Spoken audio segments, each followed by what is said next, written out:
आप देख रहे हैं मुकाबला और सलाह बनी त्रिपाठी हमारे साथ हैं, अलका लांबा, डॉक्टर अजीज खान और विनोद बंसल हमारे साथ मौजूद हैं। डॉक्टर अजीज खान, आज प्रधानमंत्री ने जेवर एयरपोर्ट की शुरुआत की है। 35,000 करोड़ की ये बातें, और भारतीय जनता पार्टी लगातार कह रही है कि विकास के रास्ते पर ही उत्तर प्रदेश की पूरी तकदीर लिखी जानी है, और यही भारतीय जनता पार्टी कर रही है। और इसके साथ साथ प्रधानमंत्री जी अपने भाषण में कहते हैं कि आजादी के 7 दशक बाद पहली बार उत्तर प्रदेश को वो मिलना शुरू हुआ है जिसका वो हमेशा से हकदार रहा है, क्योंकि आज वहां डबल इंजन की सरकार है। लेकिन पहले की सरकारों में पूरे उत्तर प्रदेश में अभाव और अंधकार को जानबूझकर बनाया गया था। आप जानते हैं किसके लिए कहा गया है? देखिए अजय जी, दो तीन बातें हैं। 19 साल के बाद शिलान्यास केवल अभी जमीन बराबर किया गया है, मिट्टी खाली बराबर की गई है 19 साल में एक बार। और जो भूमि अधिग्रहण किया गया उसमें 8 गांव उजाड़े गए, 8 गांव, 9,000 किसान बेघर हो गया। उसको भूमि अधिग्रहण किया गया, लेकिन उसको पैसा तक अभी नहीं दिया गया है। वो उसको मुआवजा नहीं दिया गया। वो टेंट में रह रहा है, तंबू में रह रहा है। आपके पत्रकारों ने दिखाया भी हो, शायद आप समझिए। वो पशुपालन का कारोबार कर रहा था, दुग्ध उत्पादन कर रहा था, उसके बाद जगह नहीं, वो जाए कहां। एक तो ये इनकी उपलब्धि है साहब। 19 साल में अगर शिलान्यास भी किया तो वहां के किसानों को किस तरह इन्होंने प्रताड़ित किया, पहला सवाल। दूसरी बात, अभी प्रधानमंत्री मोदी जी ने कहा साहब विकास की गंगा बह गई, बड़ा इन्वेस्टमेंट हुआ। अरे भाई, इन्वेस्टमेंट मीट हुआ, ये कह रहे 4 लाख करोड़ रुपया इन्वेस्ट हुआ। कहां इन्वेस्ट हुआ, सलम जी बताएं, पहला सवाल। दूसरी बात, कहा साहब पिछली सरकारों ने झूठ बोला। अरे भाई, ये सही बोल रहे हैं, मैं तो मान ही रहा हूं। 15 लाख रुपए सबके खातों में आ गए। हवाई चप्पल वाले हवाई जहाज पे चलने लगे। पूरे देश में बुलेट ट्रेन चलने लगा, बुलेट ट्रेन में हो गया पूरा देश। एक बात आपको बताऊं, देखिए सर, एक बात समझिए आप। देखिए, विकास की गंगा बहने को कहने से विकास की गंगा नहीं बहती है। विकास की गंगा को बहाना पड़ता है जब नीयत साफ होती है। आज इनकी नीयत साफ नहीं है। आज ये किसानों के पास, यानी आप ये कह रहे हैं कि पीछे, आप ये कह रहे हैं कि बीते 5 सालों में उत्तर प्रदेश में कोई तब्दीली नहीं आई। जो तब्दीली आई वो 2012 के पहले थी, उसके पहले बाद सब बेकार हो चुका है। आप ये कह रहे हैं ना सर? ये कोई 5 काम बता दे चलिए कि जिनका इसका जवाब ले लेता हूं। सलाम बनी त्रिपाठी जी प्लीज जवाब दिए सर। खुद अपना सलाम बनी त्रिपाठी जी जवाब दे रहे हैं। सलाम बनी। अजय जी, उत्तर प्रदेश के लिए और खास तौर पे मैं तो कहूंगा पश्चिमी उत्तर प्रदेश के लिए आज बहुत बड़ा दिन है। आज जो दृश्य लोगों ने देखा है, मुझे लगता है कि पिछले 10-20 सालों में यह दृश्य आपको नजर नहीं आया होगा। जिस तरह से एक बहुत बड़ा एक काम उत्तर प्रदेश के लिए हुआ है, जेवर एयरपोर्ट का शिलान्यास हुआ है। निश्चित तौर पर विश्व के मानचित्र पर उत्तर प्रदेश पहले भी दमक रहा था। जब यहाँ पर अयोध्या की दीपावली हुई, यहाँ एक्सप्रेस वे हुआ, यहाँ पर सैमसंग की सबसे बड़ी डिस्प्ले यूनिट लगी, जब जर्मनी की फुटवियर कंपनी कोविड के दौरान चाइना छोड़ के उत्तर प्रदेश आई। ये 5 काम कहते हैं, मैं गिनाना शुरू करूंगा, 500 काम गिना दूंगा। यहाँ पर इनके पास समय नहीं बचेगा। निश्चित तौर पर आज उत्तर प्रदेश के लिए बहुत बड़ा दिन है। उत्तर प्रदेश के जो लोग हैं वो इस बात को लेकर गर्व महसूस कर रहे हैं कि माननीय प्रधानमंत्री जी के नेतृत्व में मुख्यमंत्री जी ने जो अथक मेहनत की है। ये कहते हैं कि 19 साल बाद शिलान्यास हुआ, आपने क्यों नहीं कर दिया, आपने काम क्यों नहीं पूरा किया इसका? आप तो कुछ नहीं कर पाए सिवाय आलोचना के। और उसके बाद जब दूसरे काम करते हैं तो आप कहते हैं हमने भी ये ख्वाब देखा था, हमने भी ये मुंगेरी लाल का सपना देखा था। तो उत्तर प्रदेश की जनता बहुत समझदार है, बहुत जागरूक है। उनको ये पता है कि किसने परिवार का विकास किया है और कौन उत्तर प्रदेश का विकास कर रहा है। किसकी प्राथमिकता परिवार का पेट भरना है और किसकी प्राथमिकता उत्तर प्रदेश के लोगों का पेट भरना है। किसकी प्राथमिकता अपने लिए कोठियां बनाना, अपने लिए आलिशान गाड़ियां मंगवाना, लग्जरी गाड़ियां मंगवाना है, या किसकी प्राथमिकता उत्तर प्रदेश में बेहतर परिवहन देने की रही है। मुझे लगता है कोई तुलना नहीं है अजय जी। उत्तर प्रदेश के लोगों से बात करिए, उत्तर प्रदेश के नागरिकों से बात करिए। आज उनको गौरव की अनुभूति हो रही है कि जेवर एयरपोर्ट के जरिए आज उत्तर प्रदेश वैश्विक मानचित्र पे आया है और यह एशिया का सबसे बड़ा एयरपोर्ट होने जा रहा है। मुझे लगता है कि जिन लोगों ने सरकारें चलाई हैं 2017 के पहले, वो बनाना तो दूर, सोच भी नहीं सकते थे, इस बात की कल्पना नहीं कर सकते थे कि पश्चिमी उत्तर प्रदेश में कभी। अलका लांबा जी से भी उनका एक रिएक्शन ले लो। अलका लांबा जी, आपने देखा लंबी फहरिस्त है, शायद इस पूरे शो को भी खत्म करना पड़े, उससे लंबी फहरिस्त सलम बनी जी के पास है, लेकिन आपके पास क्या है? हम विपक्ष में हैं, हमारे पास सवाल है। वो सवाल जो वहां का किसान जिसकी जमीन को हथिया लिया गया, जिसको मुआवजा नहीं मिला, हमारे पास सवाल है। क्या गंगा को हाथ में लेकर, गंगा जल को लेकर मोदी जी या मुख्यमंत्री कसम खा सकते हैं कि अपने पूंजीपति मित्रों के हाथ में ये 35,000 करोड़ का जो एयरपोर्ट बनाया जा रहा है वो बेचेंगे नहीं, वो बिकेगा नहीं? अभी तक तो सब कुछ बिक गया, क्या गारंटी है ये भी नहीं बिक जाएगा? पूछना चाहते हैं। जहाज तो आपने बेच दिया टाटा को, आपके पास जहाज नहीं है। जो हवाई चप्पल वाले को आप इन जिन जहाजों में घुमाना चाहते थे, उसकी हवाई चप्पल, उसके जूते को 5% टैक्स से जीएसटी 18 कर दिया गया है। संवेदनहीन है ये सरकार। कांग्रेस ने प्रेस कॉन्फ्रेंस किया, अजय जी, 4 लाख रुपया मुआवजा, 4 लाख देना होगा। राहुल गांधी जी ने कहा कोरोना से जिनकी मौतें हुई हैं, बेघर हो गए, कमाने वाला चला गया, इतनी असंवेदनशील सरकार है। करिए 50,000 देंगे, 4 लाख नहीं देंगे। इन्हीं का वायदा था कोर्ट पे, 4 लाख देंगे। क्यों आज 50,000 दे रहे हैं? आपको 35,000 करोड़ एक नोएडा का एयरपोर्ट जो बेच देंगे, आप सब जानते हैं आप। लेकिन आप 4 लाख लोगों को 4 लाख रुपए मुआवजे के हिसाब से 16,000 करोड़ नहीं देंगे।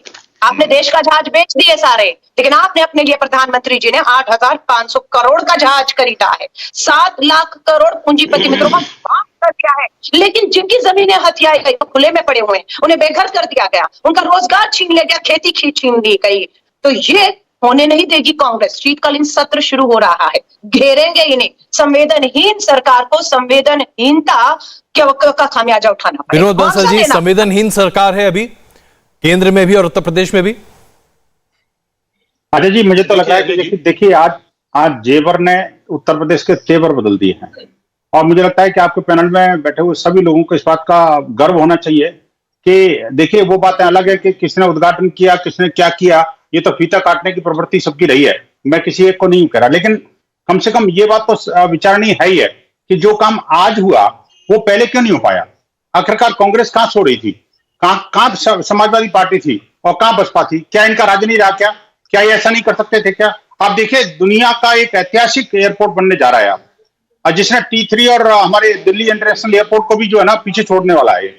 आप देखिए, उत्तर प्रदेश के अंदर इतना बड़ा सौभाग्यपूर्ण बात जो है, मैं कहता हूं इसका गर्व होना चाहिए मुझे। चारों पार्टियों को, प्रवक्ताओं को होना चाहिए। और मैं कहता हूं देखिए, इस पर देखिए अलका जी, मैं आपकी बात को, आपके प्रश्न खड़े करने की जो प्रवृत्ति है वो मैं उसका स्वागत करता हूं। विपक्ष का काम यही है, होना भी चाहिए निश्चित रूप से। लेकिन ये मैं कहना चाहता हूं, आखिरकार नहीं, बिल्कुल आपका अधिकार है, निश्चित रूप से आपका अधिकार है, मैं आपको मानता हूं। लेकिन अलका जी, आपको ये भी अधिकार होना चाहिए, आपको गर्व करने का भी अधिकार होना चाहिए, और आपको इस बात का भी अधिकार होना चाहिए कि हाँ, देश के अंदर कोई बदलाव आ रहा है, देश के अंदर विकास की कोई बयार बह रही है।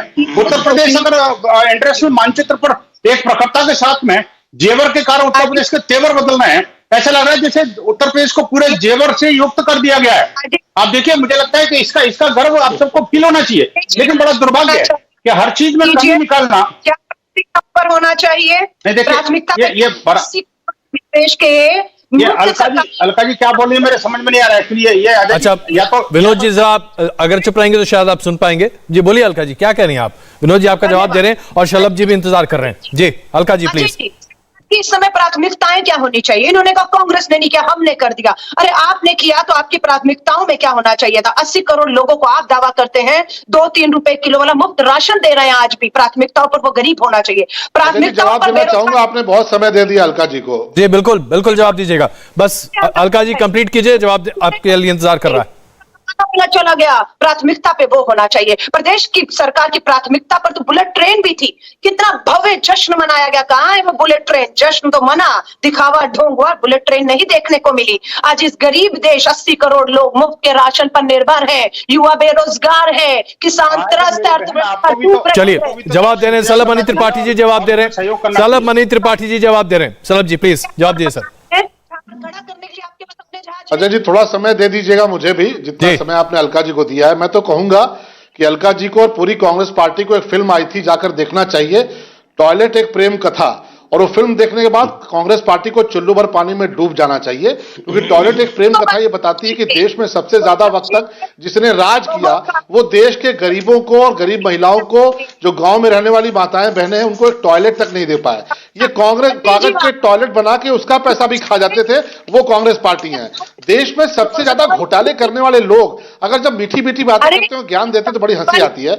मैं तो कहूंगा कांग्रेस पार्टी के लोग कहते हैं कि जमीन की बात है, अरे सुनिए, बात सुन लीजिए, टोकिए मत। आप जमीन की बात कर रही हैं, जरा गंगा जल हाथ में लीजिए और जाके अमेठी में सम्राट साइकिल के नाम पर जिन किसानों की जमीन लूट ली गई और वो किसानों की जमीन लूट के गांधी परिवार को दे दी गई, अगर नैतिक साहस है, मैं आपको चुनौती देता हूं कि गंगा जल लेकर जाके अमेठी के उन किसानों से मिलिए और उनसे पूछिए कि आपकी जमीनें किसने लूटी, वो बताएंगे कांग्रेस पार्टी। उनसे पूछिए आपको धोखा किसने दिया, वो बताएंगे कांग्रेस पार्टी। मैं गुड़गांव का नाम नहीं ले रहा, मैं मिस्टर वाड्रा का नाम नहीं ले रहा, लेकिन मैं तो अमेठी के उन किसानों की बात कर रहा हूं जिनकी किसाने सम्राट साइकिल के नाम पे कांग्रेस ने अधिकृत कराई और कांग्रेस तलब जी, अमेठी के सवाल का जवाब अलका जी से लेते हैं, फिर मैं अजीज साहब के पास चल रहा हूं।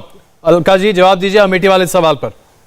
ये इतने कायर लोग हैं कि 8 साल से सत्ता में पुलिस, सीबीआई, ईडी सब इनकी है, फिर भी गांधी परिवार और उनके नेताओं पर सिर्फ आरोप लगाने के अलावा इनकी जेब में कुछ है नहीं। बौखलाहट है, हार है। शौचालय शौचालय अरे शौचालय दिए लेकिन खाने के लिए अन्न पेट से छीन लिया, कपड़ा छीन रहे, जूता अलका जी, आप मान रहे हैं कि शौचालय मिले? प्लीज इस बात को तो आप कंफर्म कर रही हैं। आपने कहा अगर शौचालय दिए तो यानी कि आप मानती हैं कि शौचालय का जो कार्यक्रम है वो सफल रहा भारतीय जनता पार्टी का?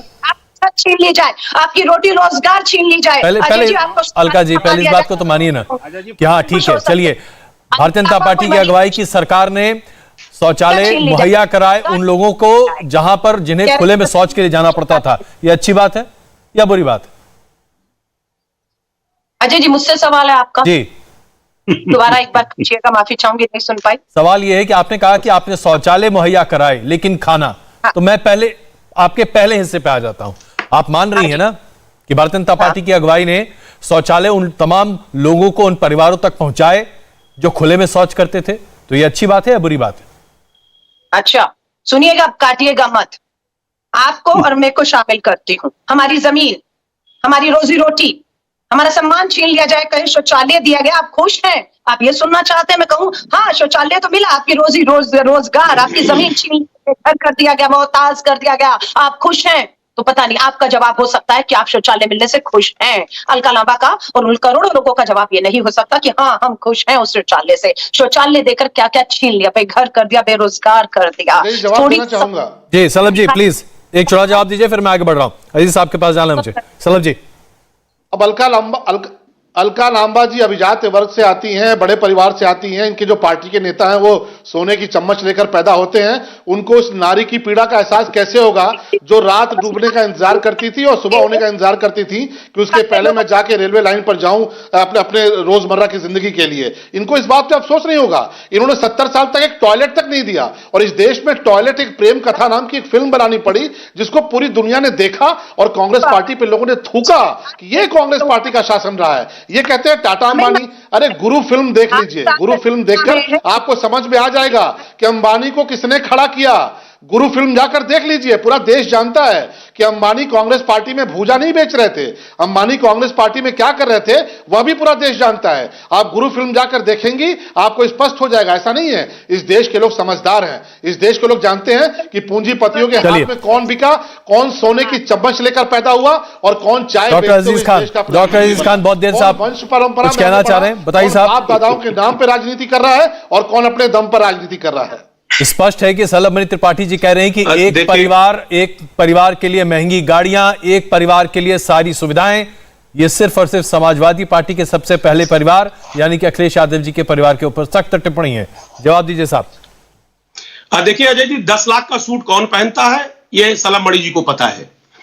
कौन मशरूम किसका मशरूम बाहर से आता है, विदेश से आता है, उसके बाद उसका वो सब्जी बनती है, वो सब जानते हैं। कौन क्या करता है ये कुछ बताने की जरूरत नहीं है, 7 साल में पूरे देश ने देख लिया। एक बात, आज मोदी जी का मैं स्पीच सुन रहा था, उस स्पीच में उन्होंने ये नहीं बताया, सारी चीजें सारी गाथा बता दी कि ये किस उद्योगपति को ये एयरपोर्ट बेचेंगे। अभी साहब उन्होंने कहा साहब यह कार्गो हब बनेगा।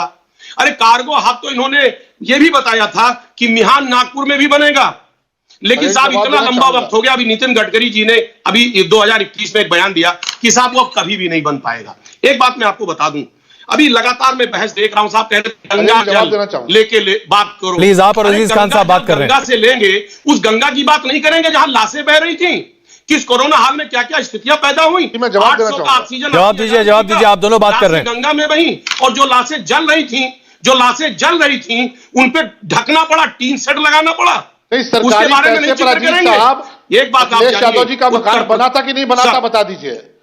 अरे सरकारी सर, पैसे पे सर, मुलायम सिंह यादव जी का मकान बना था कि नहीं बना था, अभी आप शौचालय का बड़ा क्रेडिट ले रहे हैं। चलिए आप अपने दिल पर हाथ रख के बोलिए। शौचालय आप कह रहे हैं, उस शौचालय में पानी नहीं आ रहा है, तमाम शौचालय गिर गए, तमाम घपला हुआ, घोटाला हुआ शौचालय में। आज शौचालय की स्थिति जरा जमीनी स्तर पे जाकर देखिए ना, तमाम शौचालय गिर गए। सब आपके जो ठेकेदार लोग हैं, सलभ जी जवाब दीजिए। सलभ जी, आप जानिए, अभी बहस आपके और अजीज खान साहब के बीच में है। आप शांत। जवाब नहीं है। देखिए अजीज साहब, मेरा कहना है कि आप सिर्फ दिल पे हाथ रख के 2 सवाल के मेरे जवाब दे दीजिए कि क्या समाजवादी पार्टी की सरकार में मुलायम सिंह यादव जी का और अखिलेश यादव जी का सरकारी पैसे पर कोठी बनी थी कि नहीं बनी थी? ईमानदारी से यह बताकर चले जाइए। हालांकि देश को पता है कि सरकारी पैसे से कोठियां बनाई गई, वो कोठियां मुलायम सिंह यादव जी के लिए बनाई गई, अखिलेश यादव जी के लिए बनाई गई, और जब योगी आदित्यनाथ जी की सरकार आई तो ये सारी कोठियां खाली कराई गई। तो प्रदेश की जनता जानती है कि किसने अपने लिए कोठी बनाई, कौन देश के गरीबों को छत दे रहा है, किसने अपने लिए मिनरल वाटर विदेशों से मंगाए, कौन देश की जनता को हर घर जल की सुविधा दे रहा है, किसने अपने लिए लग्जरी गाड़ियां मंगाई और कौन देश की जनता के लिए बेहतर सुविधाएं दे रहा है। यह देश और प्रदेश की जनता जानती है।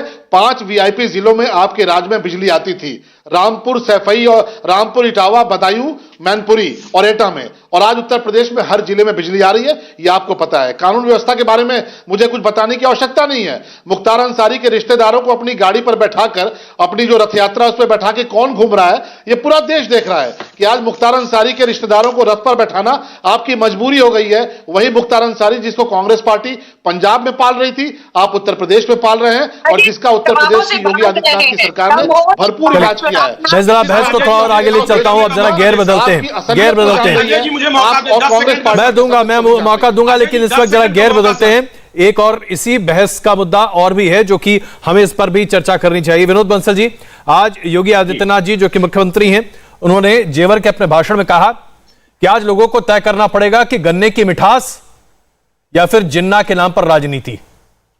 विनोद बंसल जी, देखिए अजय जी, ये बात तो सही है। अब ये देखिए, एक तरफ विकास है, दूसरी तरफ सांस्कृतिक राष्ट्रवाद है। एक विकास की 2 धाराएं हैं जो एक साथ चल रही है इस समय।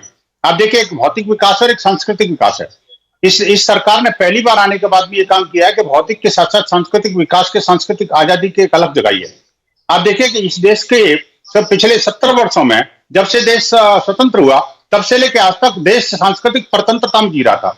हिंदुओं को 2वीं दर्जे का नागरिक बनाने का काम पूरे तरह से जो पहले मुगलों ने किया, फिर अंग्रेजों ने किया, और उसके बाद अंग्रेजी मानसिकता की कांग्रेस ने किया। अब देखिए कि भारत के लोगों के स्वाभिमान को पूरी तरह से मार के रखा गया, उसका मर्डर किया गया।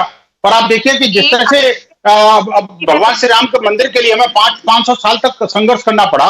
70 साल की कानूनी लड़ाई में किस तरह से कानूनी पेच जो है कांग्रेस ने अपनी पूरी ताकत झोंक दी। और आप देखिए, समाजवादी पार्टियों ने तो गोली चला करके नित्य राम भक्तों को मरवा दिया, और ये आज विकास की बात करते हैं। आप मुझे बताइए, उत्तर प्रदेश के लोगों को या देश के लोगों को या देश के राम भक्तों को गोली चला करके क्या आप कौन सा विकास करना चाहते हैं भाई? आप मुझे बताइए, कांग्रेस जिसने कि हमेशा से मुस्लिम तुष्टीकरण की राजनीति करी, आतंकवादियों को प्रश्रय दिया, और जो देश में अलका लांबा जी जवाब दीजिए। अलका लांबा जी, कांग्रेस की पृष्ठभूमि पर, कांग्रेस की कार्यक्षमता पर, कांग्रेस की नीति पर बड़े सवाल खड़े कर रहे हैं बंसल जी। अजय जी, कांग्रेस तो 30 सालों से उत्तर प्रदेश में है ही नहीं। बीएसपी को पूर्ण बहुमत, एसपी को पूर्ण बहुमत, और अब इनको बहुमत, डबल इंजन की सरकार। नहीं, कांग्रेस तो पिछले 70 वर्षों से देश के ऊपर, पिछले 70 वर्षों में से मात्र 10 वर्ष ही है जो कि गैर कांग्रेसी सरकार रही है। बाकी तो कांग्रेस ने राज किया है। वाई में इतना डूब गए हैं कि अटल बिहारी वाजपेयी जी को भी गली आने लगे हैं। उन पे भी दोष डालने लगे कि 70 सालों में अराजकता थी, गरीबी थी। अलका जी, ये बताइए, अलका जी ये तो बताइए आखिरकार बंसल साहब प्लीज जरा, आप बोलने लगते हैं तो थोड़ी तकनीकी दिक्कत है। अलका जी की आवाज दब जा रही है, इसलिए अलका जी खत्म कर लें, उसके बाद आप प्लीज बोलिएगा। जी अलका जी प्लीज। अजय जी, जब ये 70 साल करते हैं ना, और मोदी जी के इतने गुणगान में डूब जाते हैं कि भूल जाते हैं 70 सालों में अटल बिहारी वाजपेयी जी भारत रत्न को भी मौका मिला था, और उन्होंने राजधर्म इन्हीं प्रधानमंत्री मोदी जी को याद दिलाया था। और आज वो होते तो सबसे ज्यादा दुख उन्हें हो रहा होता, और अडवाणी जी को हो रहा है, इसलिए उनकी जबान पे ताला लगा दिया गया है। वो इन्हें आईना दिखाते कि तब की भाजपा और तब की लीडरशिप और आज में कितना अंतर है, ये दिखता। सलमनी जी, इसका जवाब आप बेहतर दे सकते हैं। सलमनी जी, उत्तर प्रदेश को बर्बाद कर दिया। इन चुनावों में मजा सिखाएंगे। हिमाचल में ये वही लोग हैं जिन्होंने, ये वही लोग हैं अजय जी जिन्होंने कभी अटल जी को कोसा और अटल जी को जब कोसा, उसके बाद आडवाणी जी को कोसा, आज मोदी जी को कोस रहे हैं। और ठीक है, भगवान इनको इस तरह की स्थिति में भगवान ने पहुंचा दिया है और देश की जनता ने पहुंचा दिया कि सिर्फ ये कोस सकते हैं। ये कहते हैं उत्तर प्रदेश में इन्होंने क्या किया, तो उत्तर प्रदेश में कुछ किया होता तो राहुल गांधी को चुनाव अमेठी का नहीं हारना पड़ता। और मैं तो कहूंगा अलका जी, एक बार प्रायश्चित करिए, अमेठी जाइए। सम्राट साइकिल के नाम पर जिन किसानों की जमीनें लूटी गई हैं और वो जमीनें लूट के एक प्राइवेट कंपनी द्वारा कांग्रेस पार्टी को दी गई है, गांधी परिवार को दी गई है, उनसे प्रायश्चित करके आइए, उनसे माफी मांग के आइए, उनकी जमीनें वापस करिए, तब जाकर शायद कांग्रेस के लिए कोई उम्मीद नजर आएगी उत्तर प्रदेश में। नहीं तो उत्तर प्रदेश में आपकी जो हालत हो रखी है वो इन्हीं कारणों से हो रखी है, क्योंकि आज आप समाजवादी पार्टी और बहुजन समाज पार्टी के भी नीचे खड़े हैं। आप उनसे डॉक्टर अजीज खान की स्थिति में नहीं है। डॉक्टर अजीज खान, ये बताइए कि राम भक्तों पर गोली चलाकर विकास की कौन सी गंगा समाजवादी पार्टी ने भाई? 10 सेकंड ना जी, प्लीज कंप्लीट कीजिएगा, प्लीज कंप्लीट कीजिए, फिर आगे बढ़ता हूं। कांग्रेस पार्टी की स्थिति देश ने समझ ली है कि कांग्रेस पार्टी एक गद्दार पार्टी है। जब पाकिस्तान का मुद्दा होता है पाकिस्तान के साथ खड़े होते हैं, और 370 के मसले पर तो इमरान खान की भाषा देखिए और राहुल गांधी की भाषा देखिए। आपने कड़े शब्द का इस्तेमाल किया, बहुत कड़े शब्द का इस्तेमाल किया, इसलिए अलका जी जवाब दीजिए, कांग्रेस गद्दार पार्टी है? गद्दार तो देश विरोधी होता है साहब। 370 से माफी मांगी, ये संघी गांधीवादियों को सीखने की जरूरत नहीं है। आजादी का पर्व मनाया जा रहा है, जिस तरह से आजादी पर ये सरकार गांधी तरीके से जबान बंद करना चाहिए। संस्थान की नहीं है, सुबह साफ होने जा रहा है। चलिए मैं जरा डॉक्टर अजीज खान के पास चलूं। डॉक्टर अजीज खान, विकास की गंगा बहाई आपने राम भक्तों पर गोलियां चलाकर, यह आपका विकास का मॉडल साहब? अरे देखिए अजय जी, इन्होंने गंगा में कितनी लाशें बहा दी उस पर जवाब सवाल नहीं दे रहे हैं, उसका जवाब नहीं दे रहे हैं। गंगा में कितनी लाशें, एक बात आप समझिए, अभी पंडित अटल बिहारी वाजपेयी जी की जिक्र चल रही थी, इतने बड़े कद्दावर नेता, बीजेपी के फाउंडर मेंबर, उनके नाम से इन्होंने कुछ नहीं किया। हमने इकाना स्टेडियम बनाया, नाम बदल करके इन्होंने अटल बिहारी वाजपेयी जी का नाम रख दिया। इतने बड़े कद्दावर नेता, हम उनका इज्जत करते हैं, समाजवादी पार्टी इज्जत करती है। गंगा एक्सप्रेस अटल बिहारी वाजपेयी, उनके लिए क्या काम किया, पहला सवाल। दूसरी बात, अभी 24 घंटे बिजली दे रही है बीजेपी। हमें एक भी पावर प्लांट बताइए जो आपने 4.5 साल में बनाया हो। हमने तो तमाम थर्मल पावर प्लांट बनाया, चाहे जवाहरपुर का हो, चाहे ओबरा का हो, चाहे हरदेवगंज का हो। एक भी पावर प्लांट बताया जाए कि कौन कौन सा पावर प्लांट आपने बनाया। दूसरी बात, अभी बात गन्ना की बात चल रही थी, मैं देख रहा था लगातार साहब गन्ना की बात, कि गन्ना और जिन्ना की बात। अरे साहब, गन्ना का पेमेंट तो आज भी नहीं किया गया, और वो गन्ना के लोगों ने जब आवाज उठाया उन किसानों ने, तो साहब उनको कुचल दिया गया, वो शहीद हो गए। सलामनी जी, बहस आपके और डॉक्टर खान के बीच में। सलामनी जी, आप और डॉक्टर खान प्लीज बहस करेंगे अगले 2 मिनट तक। मुझे जवाब देने दीजिए। जी जवाब दीजिए सर। देखिए, अजीज साहब ने भी गन्ने की बात की, तो मैं सिर्फ इतना बताना चाहूंगा कि 95,000 करोड़ का भुगतान इनकी सरकार ने किया था 5 साल में। हम 4.5 साल में 1,50,000 करोड़ का भुगतान गन्ने में कर चुके हैं। 19 चीनी मिलें इन्होंने बंद कर दी थी, हमने 19 चीनी मिलें खोल दिए, ये फर्क आया। जहां तक बात जिन्ना की है, हम सिर्फ इतना कहना चाहते हैं अजय जी कि अपनी समाजवादी पार्टी की बैठकों में और समाजवादी पार्टी के मंच से, क्या जिस दिन पटेल साहब की जयंती थी उस दिन जिन्ना को स्थान देने की आवश्यकता थी? ये अपनी मीटिंगों में कहते हैं कि हम जिन्ना को मानेंगे, पटेल का कोई रोल नहीं है, पटेल का कोई योगदान नहीं है, पटेल साहब जिन्ना से बड़े नेता नहीं हो सकते। समाजवादी पार्टी सरदार पटेल का अपमान करेगी और भारतीय जनता पार्टी उसको खामोशी से देख लेगी, ये इस बात की उम्मीद करते हैं। ये जिन्ना को अपना सब कुछ मानते हैं, हम सरदार पटेल को अपना सब कुछ मानते हैं। ये अपनी मीटिंगों में कहते हैं कि हम जिन्ना के पक्ष में खड़े होंगे, हम कहते हैं हम सरदार पटेल के पक्ष में खड़े होंगे। और अगर ऐसा नहीं है तो सरदार पटेल की डॉक्टर अजीज जवाब दीजिए सर। डॉक्टर अजीज नाम लेके और जिन्ना को उनके बताकर आपने सरदार पटेल का अपमान क्यों किया, इस बात का जवाब दीजिए। सर मुझे 10 सेकंड। सर अजय जी, जिन्ना से मिल करके मुस्लिम लीग से सरकार ये बनावे, जिन्ना के मजार पर ये चादर ये चढ़ावे, जिन्ना को सबसे ज्यादा सेकुलर बताने वाले आडवाणी जी, जसवंत सिंह किताब, इनके सेकुलरिज्म का सबसे बड़े ठेकेदार जसवंत सिंह, उन्होंने जिन्ना पे किताब लिखा। ये कह रहे साहब ये हिंदू मुस्लिम के एम्बेसडर है, जिन्ना का सारा ठेका ये लिए और दूसरों के नाम पर ये जिन्ना का आरोप लगा रहे हैं। पहली बात, एक बात आप समझ लीजिए पूरी बात। देखिए, आप जिन्ना करें या गन्ना करें, आज किसान अब आपको वोट देने वाला नहीं है। किसान अब आपके साथ नहीं होगा, क्योंकि 700 किसान शहीद हुआ है, उसको कुचला है और आपने एक संवेदना तक व्यक्त नहीं किया, एक ट्वीट तक नहीं माननीय मोदी जी ने किया। कानून व्यवस्था की बात आप कर रहे हैं, कानून व्यवस्था की स्थिति यह है कि 5 फीट के लड़के को आप दिखा रहे हैं, आपकी सरकार आपकी पुलिस दिखा रही है कि 2 फीट की हाइट से उसने आत्महत्या कर लिया। एक प्लीज जवाब दीजिए डॉक्टर अजीज, और आप एक दूसरे को जवाब सवाल दे रहे हैं। मार देती है, वसूली को लेकर के मार देती है। गोरखपुर में एक दलित बेटी को जला दिया जाता है रात के अंधेरे में। एक वाल्मीकि समाज के लड़के को जिस तरीके से पुलिस मारती है और उसके बाद उस पर आरोप उल्टा लगाती है, ये है आपका कानून व्यवस्था। ये समझिए। चलिए जवाब दीजिए सर प्लीज।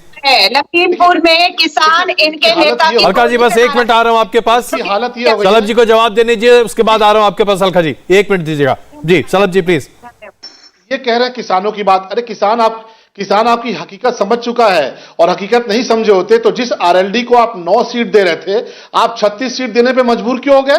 आप उनके पैरों में पड़े गिड़गिड़ा क्यों रहे हैं? आप वही तो है ना जिन्होंने मुजफ्फरनगर के दंगे कराए, आपने जाटों की हत्याएं कराई, आपकी सरकार में निशाना लगा लगा कर जाटों के घर जलाए गए, उनकी बहन बेटियों की आबरू लूटी गई, दलितों के घर जलाए गए, और उल्टे समाजवादी पार्टी की सरकार में जाटों और दलितों के खिलाफ मुकदमे दर्ज किए गए। आज आपकी हालत यह हो गई कि आप कहते थे कि हम राष्ट्रीय लोकदल को केवल 9 सीटों की बात कर रहे हैं, आज आप 36 सीट देने को मजबूर हैं। आज आप ओम प्रकाश राजभर जी को जितनी वो सीट चाहते हैं उतनी सीटें देने को मजबूर है। तो उत्तर प्रदेश में आपकी हालत खत्म हो चुकी है। आप 2014 हारे, 2017 हारे, अभी क्या पंचायत चुनाव बुरी तरह हारे, और 2022 की मतगणना होगी उसके बाद समाजवादी पार्टी का नामो निशान मिट जाएगा उत्तर प्रदेश से, जैसे कांग्रेस पार्टी का। चलिए कांग्रेस पार्टी का नामो निशान मिट चुका है। लेकिन अलका जी आप मेरे पास वक्त कम है, बहुत छोटा सा जवाब दीजिएगा प्लीज। मैं आ रहा हूं बंसल साहब, इसके बाद आप ही के पास आ रहा हूं जी। की सलाखों के पीछे ना होता उन्नाव में, लखीमपुर में जिस अपने नेता के बेटे को ये बचा रहे थे, प्रियंका गांधी ना उतरी होती लखीमपुर में, आज वो जेल की सलाखों के पीछे ना होता। ये किसानों के हत्यारे हैं, ये हमारी बेटियों के बलात्कारियों के समर्थक और उनके हत्यारे हैं। उत्तर प्रदेश से बहुत छोटा है और बलात्कार में नंबर 1 है। थोड़ा राजस्थान में चले जाइए, राहुल जी को बोलिए वहां पर भी इवेंट आयोजित कर लें। राजस्थान क्यों नहीं जाते? उत्तर प्रदेश के 1/3 होने के बावजूद बलात्कार में नंबर 1 है, और वहां के मुख्यमंत्री कहते हैं कि नहीं, लड़कियां खुद से घूमने चली जाती हैं। की भाजपा की सरकार ने यूपी के लोगों को डबल मार मारी है, और ये डबल बहुमत से बाहर के सुपड़ा साफ था। चलिए बंसल साहब आपके लिए 1 मिनट बचा है, इतना ही वक्त है मेरे पास। बंसल साहब, विनोद बंसल साहब। भागना पड़ा। अजय जी मैं तो बस यही कहना चाहूंगा कि आखिरकार मुझे बड़ा अजीब सा एक जुगलबंदी नजर आ रही है। एक राम को नकारने वाला, एक राम भक्तों को मारने वाला, दोनों मिलकर के एक ही स्वर में बोल रहे हैं। और उत्तर प्रदेश का विरोध में काम करने वाले लोग जो है आज बड़ी चिकनी चिपनी बातें कर रहे हैं। आप देखिए जब विकास की बात होती है तो उनको विनाश नजर आता है, और जब विनाश की बात होती थी तब जो उसको उनको विकास कहते थे ये लोग। आप मुझे बताइए जिस सांस्कृतिक राष्ट्रवाद की हम बात करते थे, उस सांस्कृतिक राष्ट्रवाद को इन्होंने पूरी तरह से दबोचा हुआ था। जो मुगलों ने नहीं किया वो कांग्रेस ने किया, और बाकी सब जो कुछ बचे गया था वो सब समाजवादी पार्टी ने लपेट दिया। अलका जी आज तो आपको बहुत जवाब देने पड़ेंगे। आप गद्दार पार्टी है, जो मुगलों ने नहीं किया वो कांग्रेस ने किया। ये हमें वो बता रहे हैं जो संघी जिन जो गोडसे की पूजा 370 पर राहुल गांधी और इमरान खान का ट्वीट देख लीजिए क्या था, क्योंकि ये चाहते थे धर्म के नाम पर पाकिस्तान के नाम पर हिंदुस्तान। इमरान खान का ट्वीट देखिएगा, आपको लगेगा राहुल गांधी लिख रहा है। तो धारा 370 हटने पर जितनी तकलीफ पाकिस्तान, हम धर्म की आग में इस देश को नहीं जलने देंगे, हम एक रखेंगे इस देश को, और उस एक रखने की जो कोशिश धर्म को आगे नहीं आने देंगे, अधर्म को आगे आने देंगे हमेशा। ये कांग्रेस की नीति रही है, ये धर्म को आगे नहीं आने देंगे कभी भी। ये हमेशा से देशद्रोह को आगे आने देंगे, आतंकवाद को आगे आने देंगे, और देश में की ताकतों को आगे आने देंगे। ये धर्म को आगे आने देने का मतलब नहीं है। अलका जी हम समझते हैं, और ये इंडिया टीवी के सुधी दर्शक को अच्छी तरह जानते हैं कि कांग्रेस का चाल चरित्र चेहरा क्या है। आखिरकार कांग्रेस किसके लिए पैदा हुई थी, किसने पैदा की थी, और आज किसके लिए जी रही है? आप मुझे बताइए। फिरोज जहांगीर को भूल गया और आपको गौडसे याद रहता है हमेशा। अरे भाई गौडसे की बात किसने की है, लेकिन आपको हमेशा उसके अलावा कुछ याद नहीं रहता। अरे कभी कभार फिरोज जहांगीर को भी याद कर लिया करो भाई, आपका ही पूर्वज था वो।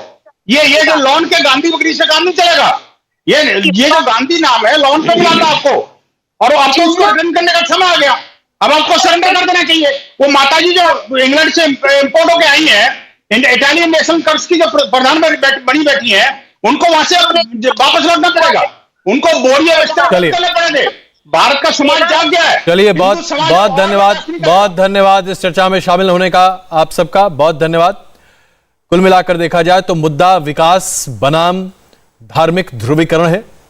भारतीय जनता पार्टी का कहना है कि विकास के रास्ते पर उत्तर प्रदेश को जिस तरह से वो लेकर चल रही है, यही उसका सबसे बड़ा अस्त्र है।